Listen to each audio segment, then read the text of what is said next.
Dit is de podcast van Omroep Friesland. Het Zilveren Wetter. Een podcast riegen over de geschiedenis van de klassieke muziek in en uit Friesland. Geerstalling Beert Oosterhaven. Presentatie Beert Oosterhaven en Willem de Vries.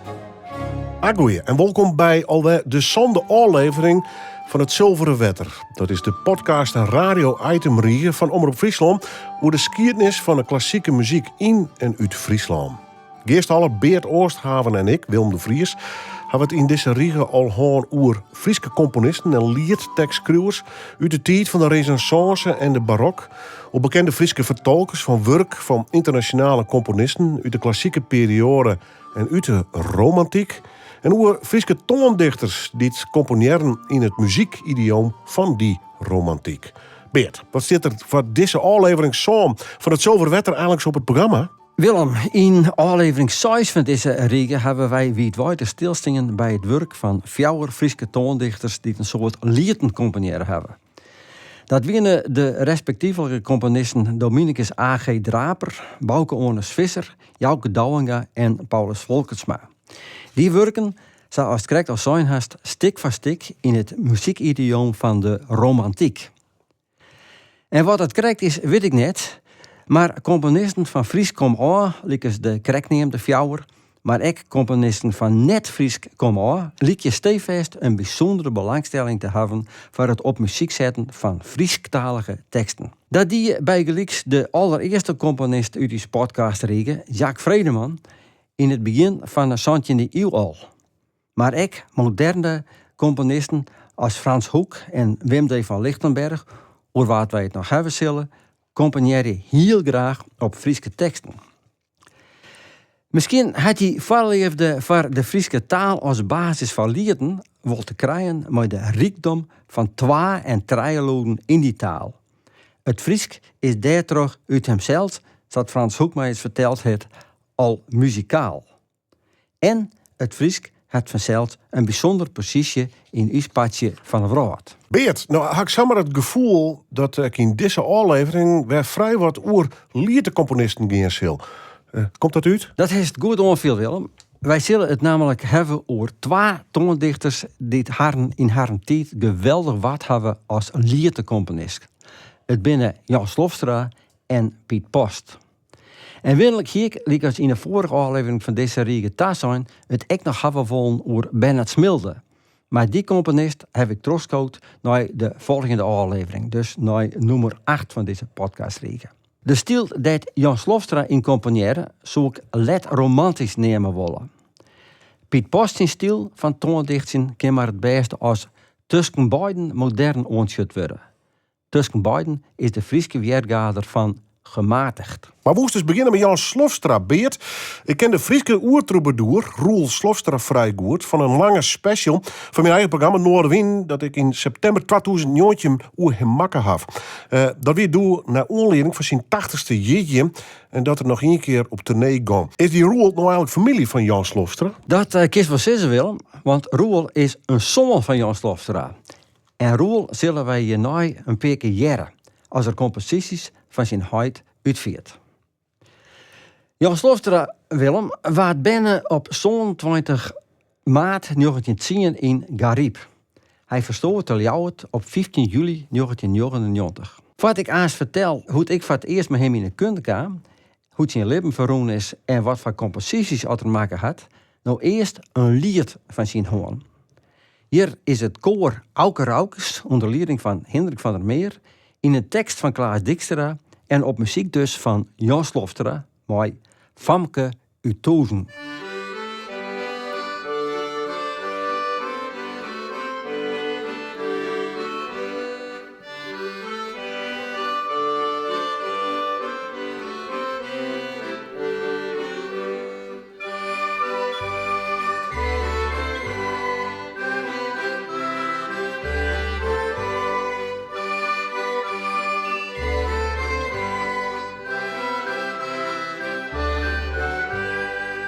Is nog goed, er weer rozen om de hele groene wier. Die in de dijen van Kutozen, maar die negen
verroenen lange jaren en ik zwalk en leven blieb. Maar nog bleef het mij om vieren vaak een grim van zielenie. Wien en zee, roes je altijd om als thee. Wien en zee, roes je altijd om als thee. Alle langste na mij verder, alles wat mij even niet. Maar nou striemt het mij tot het, want die leef ik enkel weer. Wien en zee, roes je altijd om als thee. Wien en zee, roes je altijd om als thee. Het koor Auke Raukers bezong op tekst van Klaas Dijkstra en muziek van Jan Slofstra een famke uit Toezen. Hendrik van der Meer is die als dirigent voor het koor. Beert, het voelt mij op, het klonk best wel wat folky, deze muziek. Of is dat nou de invloed van Hendrik van der Meer? Zo'n accordeon jouwt een nummer al gauw wat folk-efters. En toen neemt het al dirigent Hendrik van der Meer, die in zijn eigen werk als componist, om eens ik graag folky elementen opneemt. Maar Jan Slofstra zelfs hoorde daar ik van. Hij wie om die reden ik lid en een groot pleitbezwaarder van de Vereniging van Frieske Volksmuzikanten Tjoch. Zijn zoon Roel ruchtte die club in 1979 op, met een orenwichtige folkmuzikant, Nolle Kalma. Die folky kant van Jan Slofstra, zijn compositorisch werk, kom ik dadelijk nog op waarom. Ik kwam, en dat zal ik nou vertellen, ik kwam trouwens voor het eerst met Jan Slofstra in de kunde Willem in het begin van de 90 jaren. Ik schreeuwde al een periode over lichte muziek in en uit Friesland voor het weekblad Friesk en Vrij, dat stel ik verschreeuwen heeft. Jan Slofstra was lid van de muzikologische werkgroep van de Frieske Academie. Daar zit er al zo'n de oprichting van die werkgroep in 1942 in. Hij was dus echt de nestor van de ploeg. Slofstra vroeg mij, uit naam van de werkgroep, of ik het hartstikke over lichte muziek schreeuwen voor het skiertnisboek Muziek in Friesland, aspecten van het Frieske muziekleven Juster en Joert, dat de werkgroep op prem hier. De werkgroep zocht voor elk thematisch haatstuk van het boek hield dit een specialist op het meet. En ze wilden mij dus over de lichte muziekgeer hebben. De jazz, de rock, de folk en de pop. Ik vond Jan Slofstra een wettiske, wat wettiske mag ik eigenlijk zeggen. Hij was een beetje een strakke man, maar een alleraardigste kerel. En omdat ik zijn zoon Roel door al een moordskoft koe, zou ik vanzelf ja zijn fysiek. Ik zou dat hartstikke voor het boek schreeuwen. Maar nou verder over Jan Slofstra zelf als mens en als componist. Want daar hebben wij door. Jan Slofstra werd in het eerste oplaat te onderwijzer Willem. Zijn muziekopleiding kreeg er van een groot part van de louter muzikus en dirigent Willem Zonderland. Die leesde hier ik Paulus Volkertsma op les. Over hem hebben wij het in aflevering 6 van deze podcast gehoord. Nou, Jan Slofstra de MO-akten Nederlands en Fries gelden hier, werd er beneemd als leraar aan een christelijke HBS, letter het Lienward College in Ljouwert. Hij was als onderwijzer begonnen in Zwarte Meer in Drenthe. Daar werd in 1939 ik zijn zoon Roel bijna. Van 1944 tot 1950 weer muziekrecensent van het Fries Dagblad. En Jan Slofstra Willem het zijn leven lang ook tjenstverlienend west in de muziek. Zo verzwarger in 1979 de uitgifte van het Liedeboek. Dat die mij zijn collega-lid van de muzikologische werkgroep Theo Lamboy. Maar Beert, wat had Jan Slofstra dan zelfs als componist zo uit de wijn zet? Willem jongen, daar zal ik het nou over hebben. Als componist ging Jan Slofstra zijn belangstelling vooral uit naar het Frieske lied. Wij hinten in het begin van deze podcast al over. Al voor 1940 kwam een liedtal van zijn lieden in de publiciteit. Een jaar later, in 1941, dus in de oorlog, verschenen van hem 3 geestelijke lieden op tekst van Verder Skurer. Grote bekendheid kreeg Jan Slofstra in die oorlogsjaren en daarna terug zijn componeren van de muziek voor het jongspel Roodske op tekst van J.P. Wiersma. De violist Erdonat bewerkte daarvan de pianopartituur voor orkest. Met de belangstelling voor Roodske van het begin af tegen grut weer, kreeg Slofstra de smaak van het jongspelgenre te pakken en schreeuwde nooit nog 2 jongspullen, namelijk Het Wielige Sieske en Anne Harmens. Na 1948 componeerde Jan Slofstra vooral liederen en koorwerken. Liederen van zijn hoorn verschenen in printenvorm in De Foukepot uit 1949 en in de Riege De Lietebar. Later, in 1984, kwamen 24 van zijn liederen uit in de publicatie De Griene Lonsdouwa. Dit is nou eerst eens harkie naar zijn typische Jan Slofstra liedcompositie van koor. Hier is de Snitserkantorij onder leiding van Bob Pruksma in het lied op tekst van Ipe Poortinga O Christiet.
Dat weer de Snitserkantorij onder leiding van dirigent Bob Pruksma in het lied O Christiet van Jan Slofstra. Beert, dit nummer hier als titel O Christiet. Dat weer dus voor die tijd van het eer bedoeld. Maar van mijn gevoel had het ook wel weer wat universeels. Kist het eigenlijk het hele jaar terug draaien en beharkjes zoeken. Is dat mij de orencompositie van Jan Slofstra ook het geval? Ja Willem, dat kist nevens mij in dit wel zo zeggen. Jan Slofstra zijn liedcomposities hebben wat tijdlezers in haar. Dat is vooral het geval met de composities die er kouders op deze fysiek van zijn zoon Roel Slofstra maken had. Roel Slofstra had van 1969 al, als ik goed geteld heb, 13 LP en CD-albums maken. En behalve onze debuut-LP Een Spieltiek ben ik uit 1969 had zijn huid onder het grootste pad van die albums wel composities bijdroegen. Ik wil daar nou 2 van jaren letten. allereerst van het album Ook Friesland Safol Swedens uit 1971 is dit, op tekst van Klaas Dijkstra, Roel Slofstra zien Loltje van Zware Moarre.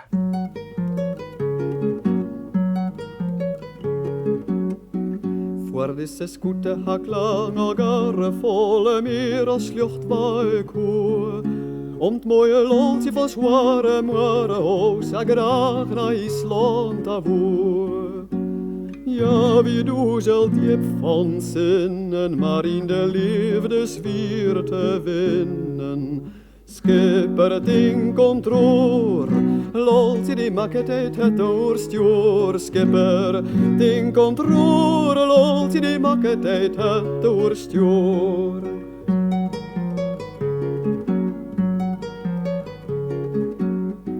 Ik zou dan maar uit naar Island afvaren, hoorden wat ze wieden skier. Mijn mooie Loltje van Zware Moarre, van amper jochentje nier.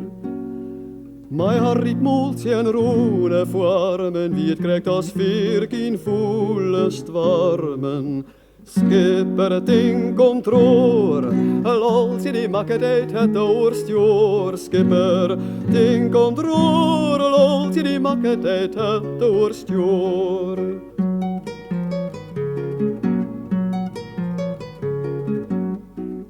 Oos wie ik neer net op Island bedare, hoorden wat ze skieren wiet. Als mooie Loltje van Zware Moarre haar net hommels winnen liet. Ja, glimke driest en onbeskamme, doet ik haar in mijn jermen klamme. Skipper het in controle, Loltje die maakt het doorstuur. Skipper het in controle, Loltje die maakt het doorstuur.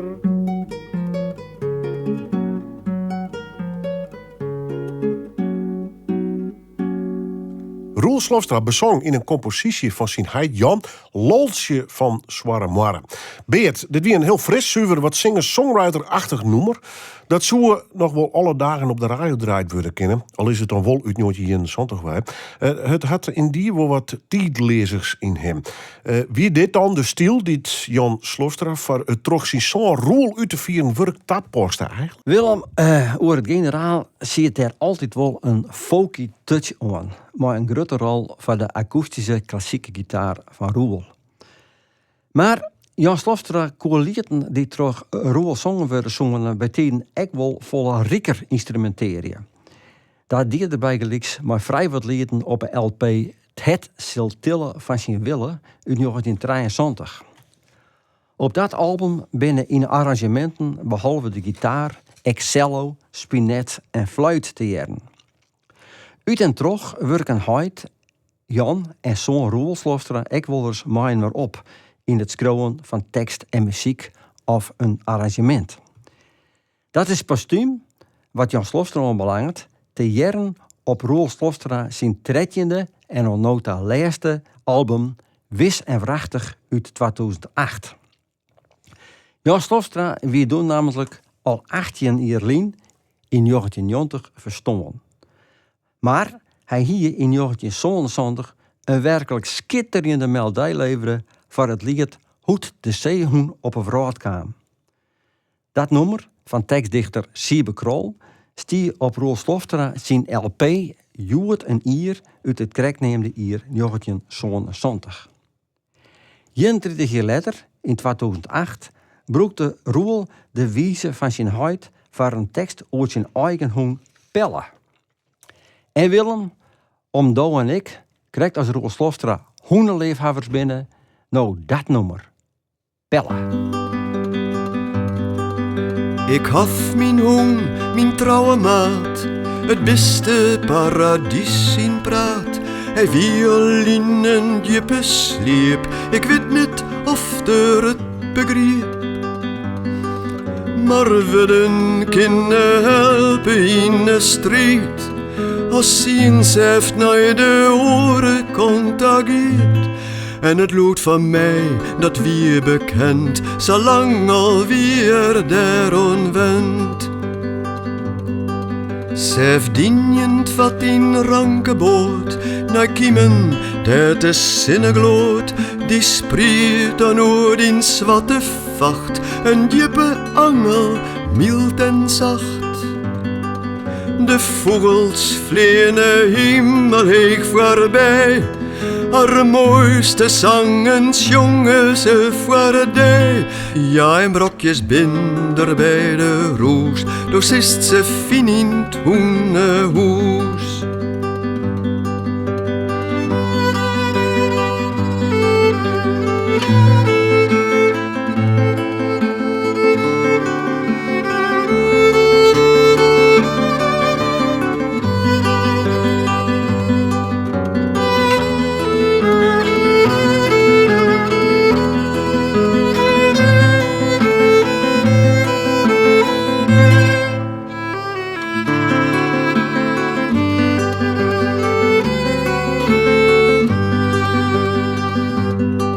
Sagiet het goed, toegeen om maar, al makke ik voor de kar.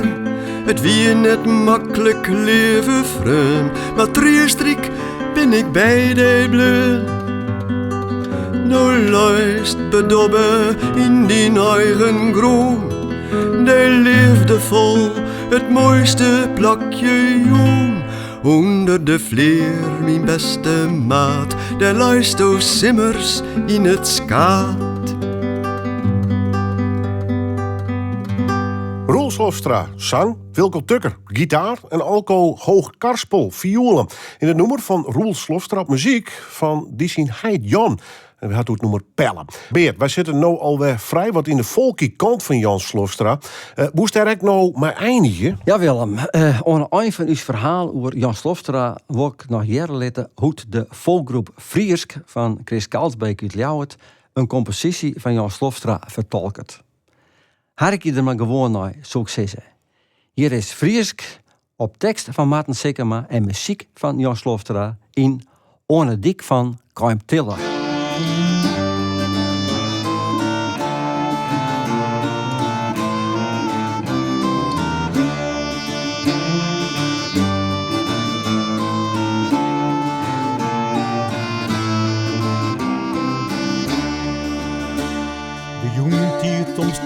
Sa wonderen bleert en de vogels ja zongen van willen. Want jong wie uws hart in die gouden cimetiert, ohne smelle grüne dik van Kenteren.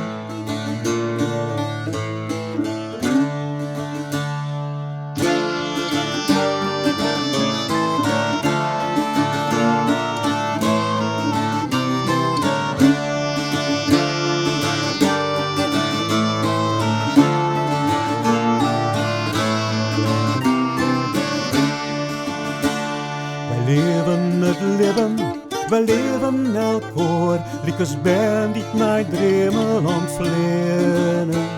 De lucht roze zegt en de brood wie kleren hoort, ohne smelle grüne dik van Kenteren.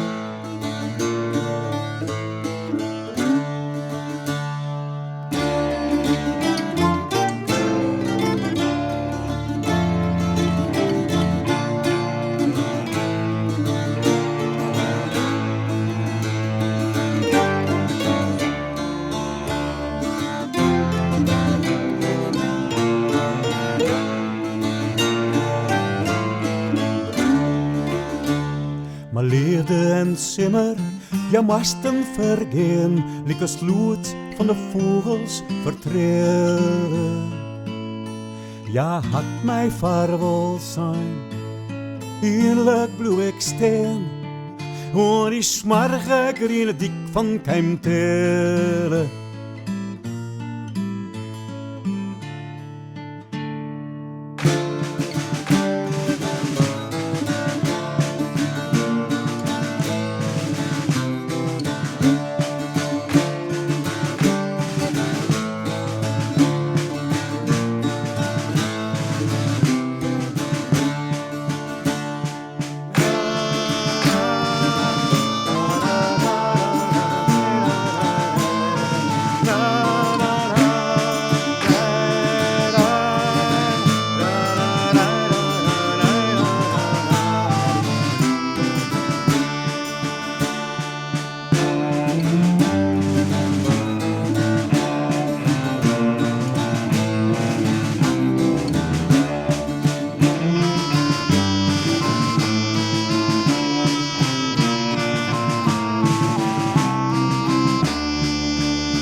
Beste Harker, ik zit de laatste tijd begouders bij Beert en Aukje Oosterhaven in een Welsrieper polder rond de keukentafel. En dan heb ik hier in de vierde Utjoch op de dik van Keimtille. Die rent onder de dronriep van Baaium naar Keimtille ta.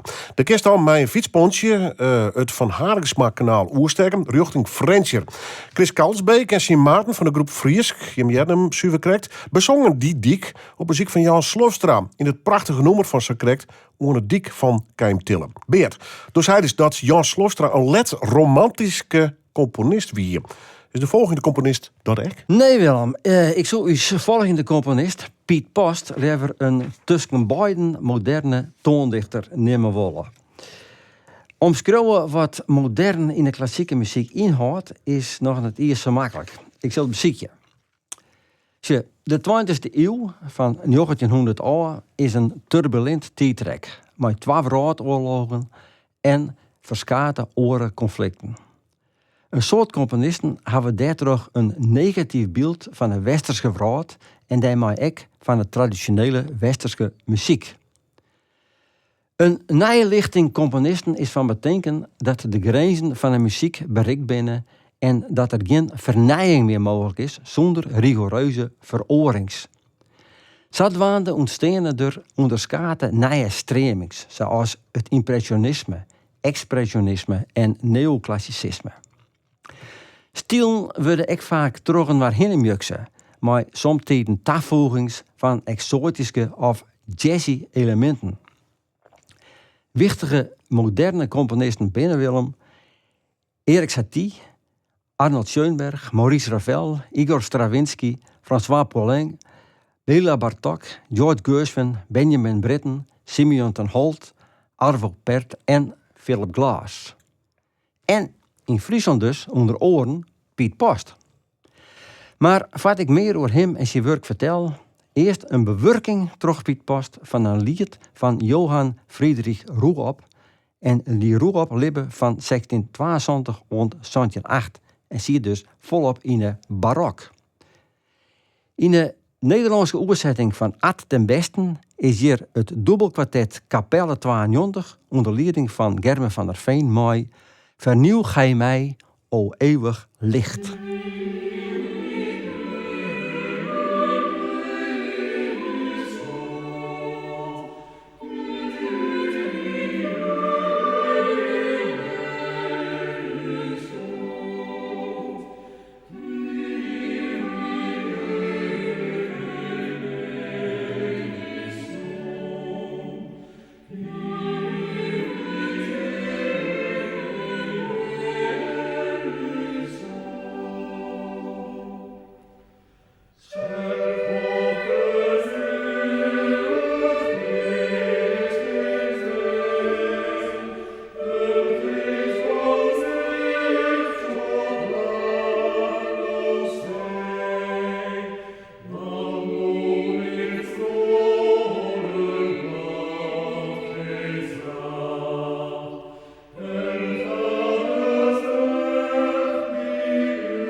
Het dubbelkwartet Kapelle 92 zong Vernieuw gij mij, o eeuwig licht van Johan Friedrich Rouap. In bewerking van Piet Post. De dirigent weer Gerben van der Veen. Beert, waar wie Piet Post is? Ja Willem, Piet Post was binnen op 8 april 1919 in Amsterdam. En hij verstoor op 15 december 1979 in Ljouwert.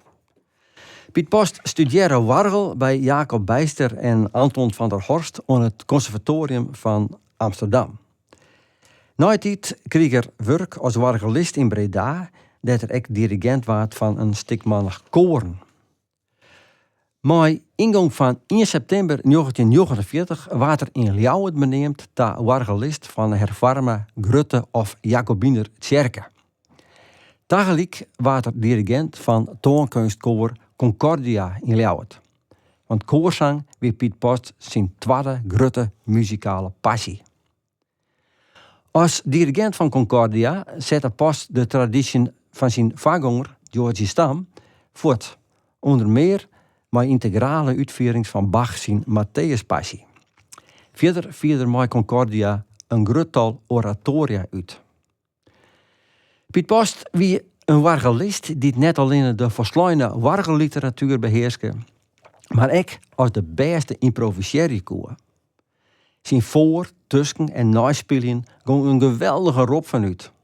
Zo wat alle concerten, die er rondom, ook in het buitenland, joeg hier de improvisaties als sluitstuk. Ik, Willem, heb een paar keer met Piet Post praat, maar jet ik daarover vertel, nou eerst een voorbeeld van een wargelstuk van hem. Uit zijn riege van 6 Valeriuslieden uit 1979 is dit Laat zang en spel, tamboer en fluit. De compositie werd spelen door Uwe Zielstra op het wargel van de Grote Tjerke van Haas.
Uwe Zielstra speelt op wargel een stuk van Piet Post. Laat zang en spel, tamboer en fluit. Beert, wat een power! Wie dat kenmerkend voor de orgelstil van Piet Post? Ja Willem, ik zei al dat Piet Post dat de modernere wargelisten en componisten rekenen worden kennen. Zijn stil had inderdaad wat powerfuls. Je zou haast denken dat John Lord van die Purple of Keith Emerson van de Nice efter het wargel ziet. Die laatste haar carrières namen ons 71 jaren van de vorige eeuw een grote vlecht. En ik wie in die tijd zowel een fan van The Nice en later Emerson, Lake en Palmer als van Deep Purple. Vooral om het toetsenpartijen in die haar muziek. En mijn leefde voor de op toetsen spelen muziek van de krekneemde bands en tjerke-wargelmuziek kwam bij me doe ik in de jaren 1974 en 1977 op een christelijke pedagogische academie Marienburg in Ljouwert zit. Ik leerde daar te onderwijzer. Uit Marienburg gingen wij geregeld lessen in het vertrekken van de opstandingskerk achter de hoven. En Willem, waar je krijgt in die kerk wargelles aan studenten van de muziekpedagogische academie Piet Post. Als docent wargel weer Piet Post in die tijd namelijk ook verbonden Andy krijgt neem de Louter Muziekpedagogische Academie. Hij heeft een groot tal leerlingen om water maar nog lesjoeg. En ik, Willem, mocht stomme graag in de opstandingskerken aanschouwen als Piet Post aan het lesjaan weer. Hij speelde dan bij tijden hele stikken voor. En dat wie me daar zijn belevenis. En op zo'n wijze heb ik een keer of wat met Piet Post praat als er mij weer zitten zegt. Als componist schreef Piet Post wargelwerken, koorwerken, sololieden, werken voor onderscheiden solo-instrumenten, werken voor carillon en werken voor orkest, Gouders Striekorkest. En Willem, wij hebben al een bijzonder vakkundig maken koor bewerking van Piet Post zijn hoorn en een compositie uit zijn riegen van de site Valerius lieten. Zijn meest bekende compositie binnen wat mij persoonlijk onbelangrijk, allereerst de Missa Miniatura, opdroegen aan de bariton Eerde Kuper uit 1971. Over Eerde Kuper hebben wij het een paar podcasts al gehoord. En verder de Missa Piccola voor wargel en koor. En aan het eind van deze aflevering zoon van het Zilveren Wetter wil ik uit beide neemde missen even maar de respectievelijke gloria's herlitten. Allereerst uit de Missa Miniatura, uitgevoerd door bariton Eerde Kuper en orgelist Ewe Zielstra. En aansluitend uit de Missa Piccola, uitgevoerd door het kamerkoor Con Amora Musica met als dirigent Gerben van der Veen. Hier binnen die twee gloria's.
En dat weer 2 keer een Gloria uit een missa van Piet Post. Het was uit 4 toch Ere Kuper, bariton en Eeuwe Sielstra, wargel. Het waren toch Con Amora Musica onder leiding van Gerben van der Veen. En zo binnen we op glorieuze wijze onder een eindkom van deze aflevering Zoom van het Zilveren Wetter. We hebben het daarin hoorn over de romantische componist Jan Slofstra en over de tussen beiden moderne orgelist en componist Piet Post. Beert, hoe waar zullen wij het in aflevering 8 hebben van het Zilveren Wetter? Willem, in aflevering 8 hebben wij het allereerst over het leven en werk van een pervast net moderne componist, namelijk de kerkenmusicus Bernard Smilde. Maar daarna beginnen wij fleuren verder met de volmoderne componisten Orne Vogel en Wim D. van Lichtenberg. Want aflevering 8 van het Zilveren Wetter.